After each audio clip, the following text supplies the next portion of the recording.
to start by talking about my grandfather for a couple minutes.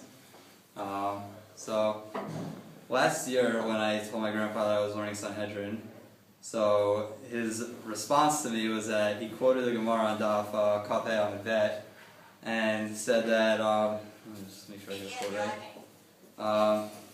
B'chol adam miskaneh chutz mibno v'talmido. That man is jealous of everyone except for his children and his students. And so that line always, it made me curious when he told me that. Like, I didn't really understand why that was what he chose to quote. But so then after he was nifter, then that's when I came to realize that that was probably the one line of Gemara that best embodied who my grandfather was. My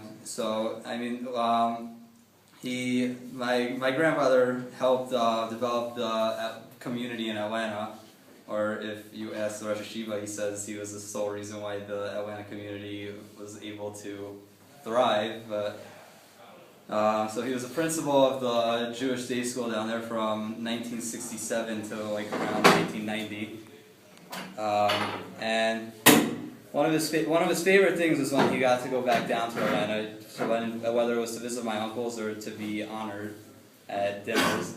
Not necessarily because he enjoyed being in the spotlight, even though I'm sure he did, but just because he loved to go there to see the fruits of his labor flourishing, and so because of that he really enjoyed going down there to visit.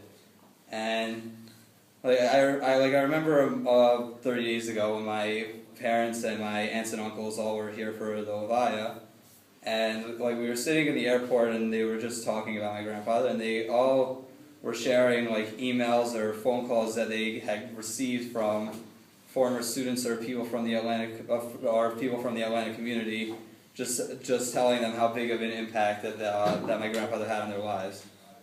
And so this is something that I never realized while he was alive, but now it's clear to me. But this is none of this is really what I remember my grandfather for, because like I just said, it wasn't even something I was aware of. But the most important thing to my grandfather was his family, and he always made it his business to be at everything possible with his family, even though he was always. He was not well for a long time, and even Labor Day weekend this past year, like my grandfather had just been released from like a physical therapy center, like he could barely move, and he still made it his business to go down to Atlanta for my cousin's bar mitzvah, even though knowing he couldn't move once he was there. He just wanted to be there with his family. Like those were the most important moments in life for him, and like. Everybody realized that he was going to be nifter soon when, like, about 7 weeks ago, he was not able to go to my cousin's wedding in Dallas, because those were things that he would have missed for the world. Those are the most important things to him. And I hope that's something that he instilled in me. I know something that he instilled in my father, at least, the importance of family. Okay, so now I'm going to move on to Gemara. So for this, I want to thank Rabbi Yudin and the Rosh Hashiva for helping me write this Svar Torah. So the Gemara in Sanhedrin Daf Lamed Chad Amud Bet, it quotes a Mishnah in Pirkei Avos. It says, Rabbi Eliezer Omer, Have Shaki L'Lamei Torah, Vida Ma Shetashiv L'Apikoros. So this means that we should be diligent in our Torah study, and we should know how to answer Apikorsim. So according to Rabbeinu Yonah, he explains that this is really just one law that's saying that the reason why that we need to be diligent in our Talmud Torah is so that we could be able to answer Apikorsim. And so, but Rashi explains. Rashi says that it's actually two different laws that this mission is coming to teach us.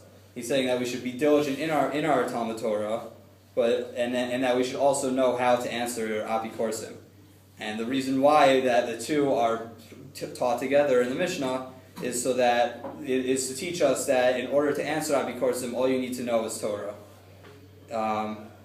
So this is connected to Hanukkah. So Hanukkah really Hanukkah was just a spiritual decree. It wasn't necessarily a decree like against for killing the Jews. I forgot who says this, but it's like by Purim, there's a mitzvah of like Seuda and like the drink and whatever, and that's because that was more of a physical holiday where there was a decree against the Jewish people where we should all be killed. By Hanukkah, the goal of the Yevanim was not to necessarily kill the Jews; it was to assimilate them and to turn them into like them. It was not like it says in the Megillas Antiochos that when the Yevanim came to the Jews that hid away in caves, what they said was, "Tzu'u eleinu, ichlu milachmenu, ushtu mienu, ukumasenu ta'asu." That we should just be like them. That we shouldn't necessarily their goal wasn't to kill us; it was to have us be like them. And so, this to drive this point even further, the Midrash Rabbah says that one of the things that the Yevanim did was that they Shehaisa omeres Yisrael kisvu al keren hashor she'en lachem chelok ve'elkei Yisrael. That they had the Jews write on horns of calves that they don't have a chelek with the God of the Jews. So why did they choose to do it on a keren hashor? Because the keren hashor back then was used as a baby bottle, and so it was to have Jewish children drinking from something that says that they have no part of the Jewish people. And that was really the goal of the Yevanim, to make sure that we didn't have a part of that. And so the Yevanim were partially successful because a group arose during that time period called the Misyavnim, that they were a group of Hellenized Jews. They were technically Jewish, but they were so assimilated that they were following the ways of Greek culture, and they were also waging war against the Jews. So I think from this whole story, we can learn the importance of Talmud Torah. And even though that the yeshiva may choose to give us vacation on Wednesday and Thursday, that it really says that that for Hanukkah, the most important thing that you can do is Talmud Torah, because that is going exactly against what the Yevanim wanted to do to us, and that's the true way to answer what the Yevanim tried to do to us. But you can also learn from this whole story the dangers of being a part of modern cultures. And I mean, because by Mitzrayim, this wasn't an issue, because there was no people like Mitzrayim. There were no people that joined Mitzrayim culture, because like we say, that they kept their names, they kept their clothes, they kept their language. They didn't become a part of their culture. So even though they rose to the highest level of tumah, they were still able to be saved. And so this shows us that if we get too comfortable in the way that we are, that in the communities that we come from, even that there's dangers from that, and that so really that Talmud Torah, and so that the Neiros of Hanukkah should really be a reminder for us of the importance of Talmud Torah, and it should serve as a light to bring us out of Galus. Alright, so now I'm just going to do the end of the Gemara. So the Gemara here is talking about, it says in the Mishnah that when there's bad in the world, that Hashem gets angry. When there's good in the world, Hashem is happy. So the Gemara says, Manushayim, so who are these wicked people? Amar Rav Yosef Ganave, that they're talking about these. Tanu Rabbanan, Rasha Bala Olam, when a evil person comes into the world, Charon Bala Olam, then anger comes into the world with it. Shenemar, Vivo Rasha Va Gam Buz V'Imkon Charpa. That with becoming a wicked person comes version 2, and with shamefulness, disgrace.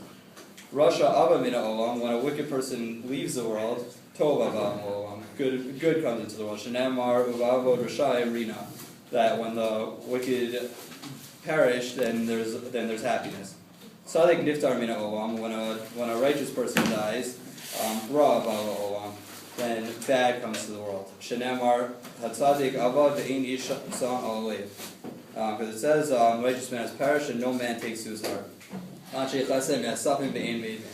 And the men of kindness are gathered and without anyone understanding. Because of the evil, the righteous man is taken. Tzaddik ba'al, when a righteous person comes to the world, tova ba'al, good comes to the world.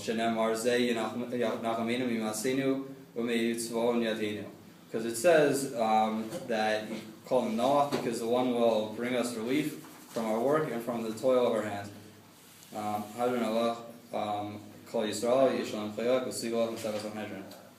Hadron Allah, Mesegas Sanhedrin, Hadron Chalan. Datan Allah, Mesegas Sanhedrin, Datan Chalan. Lo Nisnashei Minach, Mesegas Sanhedrin, Lo Nisnashei Minan.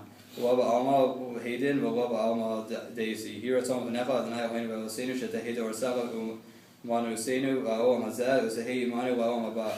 Chanina bar Papa, Rami bar Papa, Nachma bar Papa, Achai bar Papa, Abba, Mari bar Papa, Rafram bar Papa, Rachish bar Papa, Surcha bar Papa, Ada bar Papa, Dar bar Papa. Harav na Adonai Eloheinu v'Sireis v'Sava v'Vinu u'v'Fifios Amcha Beis Yisrael v'Niyek K'lanu v'Nachnu v'Tzeseinu v'Tzeseinu v'Tzeseinu Amcha Beis Yisrael K'lanu d'Shemecha v'Nisar Sal Yishma Me'avei Tachkumeini Mitzvosecha Ki Olam Hili Hili B'Sami V'Chukecha V'Nimhan V'Le'vosh V'Olam V'Oshkach V'Gudecha Ki Bamchi Yisani Baruch Adonai Lamdeni V'Lecha Amin Amin Amin So Odi Manachnu Wav Adonai Eloheinu V'Necha Adonai Eloheinu V'Osinu Shesamta Cholkeinu B'Yoshvei Beis HaMikdash V'lo Samta Cholkeinu B'Yoshvei Kronos She'anu Mashkim V'Hem Mashkim Anu Mashkim V'Divrei Sorah V'Hem Mashkim V'Divrei Lo Devarim V'Teilim Anu Amilim V'Hem Amilim Anu Amilim V'Kavim Star V'Hem Amilim V'Ein Amikavim Star Anu Ratzim V'Hem Ratzim Anu Ratzim V'Chai Olam Haba V'Hem Ratzim V'Ver Shachas She'nemar V'Ata Elohim Torideim V'Ver Shachas Ad Shei Davim V'Mer Lo Yachotzu Yemeim V'Ani Avtach Ba. Here is from Nefa Adonai Elai Kashem Shez Artani L'Sayim L'Secha Sanhedrin Kein Tazrein L'Stil L'Saftos L'Sfarim Achirim L'Sayim L'Modu L'Ami L'Shmo L'Sos L'Kayim Eskodi Beis Amut Artzava B'Yava L'Zuchus Kol Atanayim V'Amorayim L'Talmidei Chachamim Ya'amud L'Zari Shalo Samu Shatorah Mipi Zari